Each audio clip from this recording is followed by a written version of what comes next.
నాకు దేవుడిచ్చిన ఆలోచన ఏంటంటే, ఇప్పుడు పాత నిబంధన ప్రకారము దేవుని సేవ చేసేవాళ్ళు బయట పనులు చేయడం అనేది అది క్రమం కాదు దేవుని వాక్యానుసారంగా.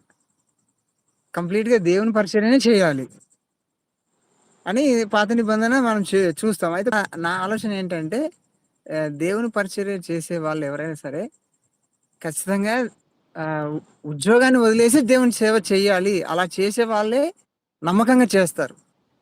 వాళ్ళకొక ఇది ఏముంటదంటే, దేవుని ప్రజలిచ్చేటువంటి పైసలు దాన్ని వినియోగిస్తూ, నేను సంఘాన్ని పోషిస్తూ, లేకపోతే నేను బ్రతుకుతూ ఉన్నాను గాబట్టి, వాళ్ళకంటూ ఒక బాధ్యత అనేది ఉంటది. దేవుడు అందుకనే ఆ దశమ భాగాన్ని ఏర్పాటు చేశాడు అన్నది నేను చాలా స్పష్టంగా చెప్పగలుగుతా.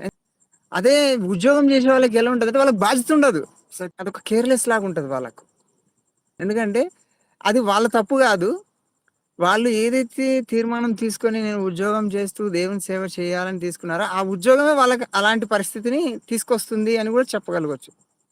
ఎందుకంటే నేను ఉద్యోగం చేస్తూ పరిచర్య చేసే వాళ్ళని చాలా మందిని చూశాను. వాళ్ళు ఏంటంటే వాళ్ళ ఉద్యోగాన్ని బట్టి వాళ్ళేం చేస్తారంటే కొన్ని కొన్ని కంప్లీట్‌గా పట్టించుకోలేరు. ఎందుకంటే ఉద్యోగం ఉంటుంది కాబట్టి. ఆ ఉద్యోగం బాధ్యతలుంటాయి కాబట్టి. కాబట్టి ఉద్యోగము ప్లస్ చేయడం అనేది అది 100% అది రాంగ్ డెసిషను. ఒకవేళ చేయాలి అనుకుంటే, దేవుని పరిచర్యకి ఆటంకం లేకుండగా ఉద్యోగాన్ని చూసుకోవాలి. అపోస్తులుడైన పౌలు అది 100కి 100% వాళ్ళలా చేశారు గాబట్టే వాళ్ళు సక్సెస్ అయినారు. అయితే మనం ఈ రోజుల్లో మనం ఉద్యోగానికి ఫస్ట్ ప్రయారిటీ ఇచ్చి, ఆ ఉద్యోగానికి అసలైన సమయాన్నిచ్చి, ఆ తర్వాత మిగిలిపోయిన టయాన్ని మనం దేవుని సేవ కోసం కేటాయిస్తున్నారు ఈ రోజుల్లో.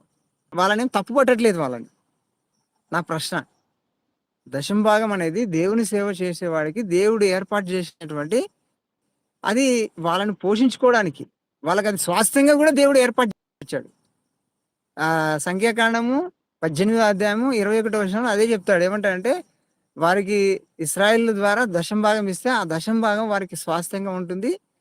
అందులో నుండి మీరు కావాలంటే మళ్ళీ దశమ భాగం తీసి యెహోవాకు అర్పించండి అని దేవుడు చెప్తూ వచ్చాడు. ఈరోజు ఆ దశమ భాగం గురించి ఎవరో దేవుని ప్రజలు కాని వాళ్ళు చెబితే, దేవుణ్ణి నమ్ముకున్నటువంటి వాళ్ళు ఆ మాటలకు స్పందించి, నేను దేవుని దశమ భాగం మీద ఆధారపడి బతకట్లేదు. నేను సొంతంగా ఉద్యోగం చేసి బతుకుతున్నాను అన్నటువంటి ఇలాంటి చెడ్డ ఆలోచనతో జీవించడం అనేది నాకు కొంచెం మనసుకు చాలా బాధ కలిగించింది. ఎందుకంటే దేవుడు ఏర్పాటు చేసాడు ఆ దశమ భాగం. నువ్వు సేవ చేస్తున్నావు కాబట్టి, నీకోసం దేవుడు ఏర్పరిచిన దాన్ని దాన్ని తీసుకోవడానికి నువ్వెందుకు ఇతరులంటే నువ్వు దాన్ని చీప్‌గా చూస్తున్నావు అనేది నా ప్రశ్న ఇక్కడ. వాళ్ళు తీసుకోవట్లేదు, తీసుకునేది అని గూడా కాదు. దశమ భాగము అంటేనే ఎందుకు చీప్‌గా చూస్తున్నారు? అది దేవుడు ఏర్పాటు చేసింది గదా! తీసుకోవట్లేదు. తీసుకొని దాని మీద బతకట్లేదు. బతకకపోగా నేను ఉద్యోగం చేసి బతుకుతాను ఇప్పుడు కొత్త ట్రెండ్ ఇది. ఏమంటే అపొస్తలులు వాళ్ళు చేసినారంటే, వాళ్ళెక్కడ కూడా దశమ భాగాలు పట్టుకొని, వాళ్ళు తీసుకొని జోబులేసుకున్నట్టు లేదు. అంతా వాళ్ళు సంఘాలకు వెళ్లి సేవ చేస్తే, ఆ సంఘస్థులు తీసుకున్నారు. ఇప్పుడు 3 విషయాలేంటంటే, ఎందుకని దశమ భాగాన్ని చీప్‌గా చూస్తున్నారు. రెండోది ఉద్యోగం చేసి నేను దేవుని సేవ చేస్తున్నానని ఎందుకు గర్వంగా ఫీల్ అవుతున్నారు. ఏం దేవునికి సమర్పించుకొని కంప్లీట్‌గా దేవునికి సమర్పించుకొని, దేవుని సేవ చేసేవాళ్ళు ఎందుకు ప్రజలకి, ఈ క్రైస్తవులకి ఎందుకు చీఫ్ అవుతున్నారు?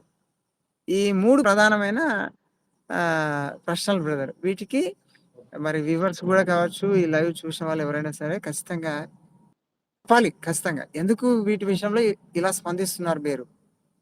అవి సాక్షాతం దేవుడు పెట్టినవి కదా! అనేది నా తలంపు గాదు, అభిప్రాయం గాదు. నా వాదన. నాలో ఉన్నటువంటి ఆవేదన. ఇది దేవుడు పెట్టింది. Thank you brother.